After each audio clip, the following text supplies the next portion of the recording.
পেঁয়াজের দাম 20 টাকা কমলো। এদিকে খুলনায় বেসামাল বাজার, সবজি, পেঁয়াজ, আলুর দাম চড়া। সংস্কার নিয়ে কারো চিন্তা করার দরকার নেই, সংস্কার আমরা করব, বললেন আমির খসরু। এবং সর্বশেষ জানাবো, আমরা বিদেশের বন্ধুত্ব চাই, প্রভাব চাই না, বললেন মান্না। এতক্ষণ শুনছিলেন সংবাদ শিরোনাম, এবারে বিস্তারিত। তবে তার আগে অনুরোধ থাকবে আমাদের চ্যানেলটি সাবস্ক্রাইব করে বেল আইকনটি ক্লিক করুন। পেঁয়াজের দাম 20 টাকা কমলো। স্লট বুকিং নিয়ে ঝামেলার ফলে 2 দিন বন্ধের পর দিনাজপুরের হিলি স্থলবন্দর দিয়ে পেঁয়াজ আমদানি চালু রয়েছে।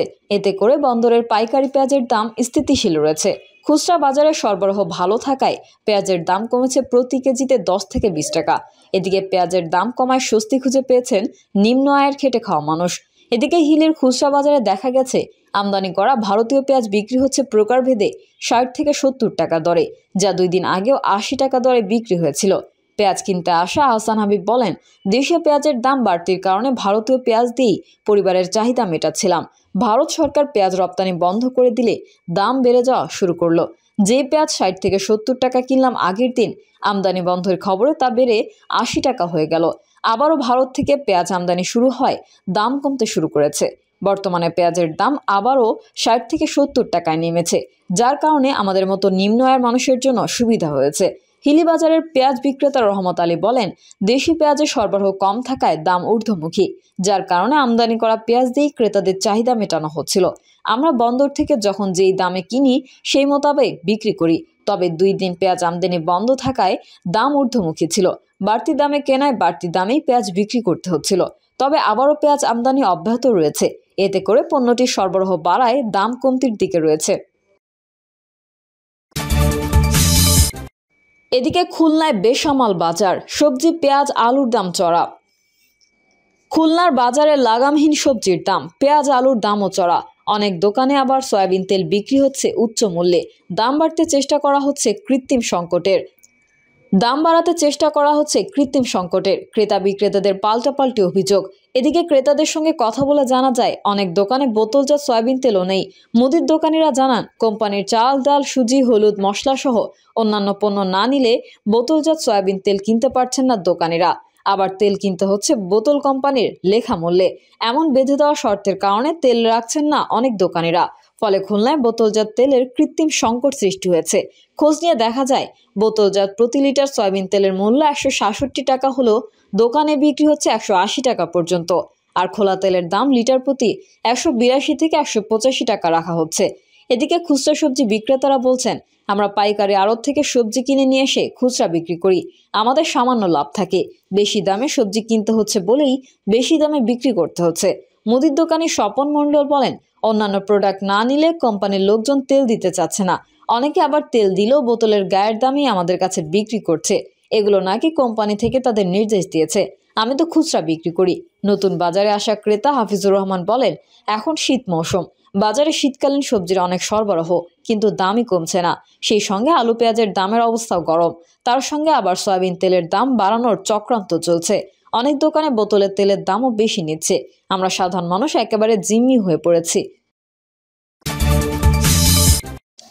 সংস্কার নিয়ে কারো চিন্তা করার দরকার নেই, সংস্কার আমরা করব, বললেন আমির খসরু। বিএনপির স্থায়ী কমিটির সদস্য আমির খসরু বলেছেন, সংস্কার নিয়ে কারো চিন্তা করার দরকার নেই, সংস্কার আমরা করব। 31 দফা সংস্কার এই বাংলাদেশে আমরা বাস্তবায়ন করব।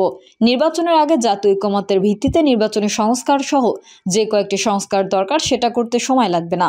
আমির খসরু বলেন, আজকের এই প্রেক্ষাপটে যেখানে আমরা নতুন বাংলাদেশ গড়ার স্বপ্ন দেখছি, আবারও ঐক্যবদ্ধ জনতা, ঐক্যবদ্ধ জাতি, রাজনৈতিক দলগুলোর মধ্যে একটাই চিন্তা, আগামী দিনের বাংলাদেশ কেমন হবে।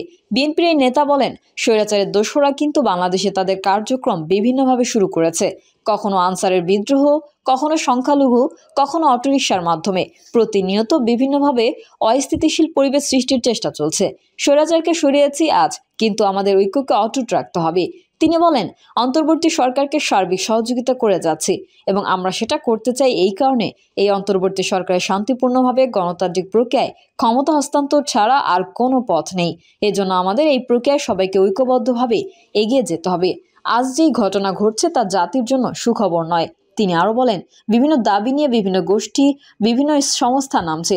একটা অন্তর্বর্তী সরকারের সময় এসব দাবি দেওয়ার পেছনে অন্য শক্তি কাজ করছে। কারা, এটা আমাদের বুঝতে হবে। এই শক্তির উৎস কোথায় তা জানতে হবে। বিএনপির নেতা আমির খসরু বলেন, আমাদের দেশে সাম্প্রদায়িক সমস্যা নেই, সেটা আমি কিন্তু বলবো না। এটা ব্যতিক্রম। এটা যেভাবে দেখিয়ে বাংলাদেশে অস্থিরতা সৃষ্টির চেষ্টা করছে, সেটা তো বাংলাদেশ নয়। কলকাতায় বাংলাদেশের দূতাবাস ভাঙছে। বিভিন্ন দেশের যে প্রক্রিয়ায় হয়, এই অস্থিরতা কিন্তু বাংলাদেশের মানুষ কিন্তু অস্থির করছে না। সেই প্রক্রিয়া দেখা যায় না। অন্যরা যেটা করছে সেটা বাংলাদেশ করতে দেওয়া হবে না। কিন্তু সাবধান থাকতে হবে, সতর্ক থাকতে হবে। এর মাধ্যমে আগামী বাংলাদেশ গড়ার যে স্বপ্ন, সেটা যাতে বাধাগ্রস্ত না হয়, শান্তিপূর্ণভাবে গণতান্ত্রিক প্রক্রিয়ায় যেন আমরা ফিরে যেতে পারি। আমির খসরু বলেন, আগামী দিনে যেন একটা নির্বাচনের মাধ্যমে জনগণের মালিকানা ফিরিয়ে দিতে পারি, এটা আমাদের লক্ষ্য। সংস্কারের কথা যারা বলে, বহু আগে 31 দফা সংস্কারের কথা তুলে ধরেছি। সেই 31 দফার মধ্যে আগামীর বাংলাদেশের স্বপ্ন বাস্তবায়নের সবকিছু আছে, সেটা আমরা করব। আগামী দিনে নির্বাচনের পর যে সরকার হবে, সেটা হবে জাতীয় সরকার, এবং সেই জাতীয় সরকার এই 31 দফা সরকার সংস্কার বাস্তবায়ন করবে। এটা আমরা জাতির কাছে প্রতিজ্ঞাবদ্ধ। আমরা বিদেশিদের বন্ধুত্ব চাই, প্রভাব চাই না, বললেন মান্না। নাগরিক ঐক্যের সভাপতি মাহমুদুর রহমান মান্না বলেছেন, জনতার ন্যায্য লড়াইয়ের মধ্যে ষড়যন্ত্র যেই করুক জিততে পারবে না। পতিত শেখ হাসিনা সরকার 15 বছর ধরে জনগণের ঘাড়ের ওপর পা দিয়ে টিপতে বলেছে। ওই দিন এখন শেষ। এখন আমরা আমাদের মতো করে বাঁচতে চাই। এর মধ্যে কোনো ধরনের বিদেশি প্রভাব মানতে রাজি না।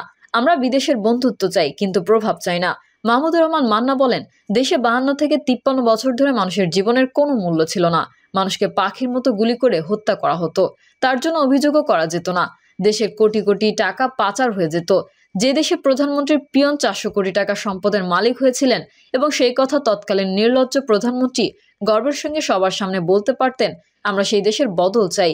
তিনি আরো বলেন, যে দেশে বিচার নেই, মানুষের প্রতি মানুষের সম্মান নেই, ক্ষমতাসীন মানুষের বাইরে কথা বলার অধিকার নেই, সেই দেশ চাই না। সে দেশ আমার বদলে দেব। আর এই জন্য আমাদের লড়াই হয়েছে এবং আমরা জিতেছিলাম। আমাদের মনের মধ্যে অফুরন্ত দেশপ্রেম ও ভালোবাসা ছিল, এবং আমাদের প্রত্যয় ছিল দেশকে বদলাবো। যে লড়াই সেই সময় ছিল, আজও তা চলছে। কিন্তু নাগিনীর বিষ নিঃশ্বাস প্রতিবেশী দেশ থেকে আসছে। মান্না বলেন, শেখ হাসিনা সেখানে বসে উস্কানি দিচ্ছেন। আজকে মিছিল করো, কালকে বিক্ষোভ করো, পরশুদিন নিজেদের বুকের মধ্যে ট্রাম্পের ছবি লাগিয়ে সবার সামনে গোলযোগ তৈরি করো। পুলিশ যদি তোমাদের উপর লাঠিচার্জ ও গুলি করে যাতে ট্রাম্পের ছবি দেখা যায়, কত নীচ হলে তিনি এরকম কাজ করতে পারেন। নাগরিক ঐক্যের সভাপতি বলেন, শেখ হাসিনা একজন পলাতক আসামি। ভারত যদি আমাদের বন্ধু দেশ হয়, তাহলে তাকে আশ্রয় দিতে পারে না, তবুও তারা আশ্রয় দিয়েছে। আমাদের প্রধান উপদেষ্টা বলেছেন, যদি তোমরা তোমাদের দেশে তাকে রাখো, তাহলে তাকে তার মুখ বন্ধ করে রাখতে বলো, কথা যাতে না বলে। কিন্তু সেখানে বসে তিনি বলছেন, কিশোর গ্যাংরা আমাকে ক্ষমতা থেকে সরিয়ে দিয়েছে। 17 লাখ নয়, 18 কোটি মানুষ লড়াই করে তাকে উৎখাত করেছে। উনি সেই লড়াইকে ছোট করে দেখছেন। তিনি আরো বলেন, ভারত কদিন শেখ হাসিনাকে তাদের দেশে রাখতে পারবে, আমরা তা দেখব। আন্তর্জাতিক মানবতা বিরোধী অপরাধ ট্রাইব্যুনাল আমরা মামলা করছি। ওই মামলা গ্রহণ করার পর আদালত যখন ভারতকে বলবে আসামি আপনাদের দেশে আছে, তাকে ফেরত দিয়ে দিন, তখন মোদি সাহেবের ক্ষমতা হবে না শেখ হাসিনাকে ধরে রাখার। প্রিয় দর্শক, এই ছিল এখনকার সর্বশেষ সংবাদ। আপডেট সহ সংবাদ পেতে চ্যানেলটি সাবস্ক্রাইব করে বেল আইকনটি ক্লিক করুন। কমেন্টে আপনার মতামত জানিয়ে আমাদের সাথেই থাকুন। ধন্যবাদ সবাইকে। আল্লাহ হাফেজ।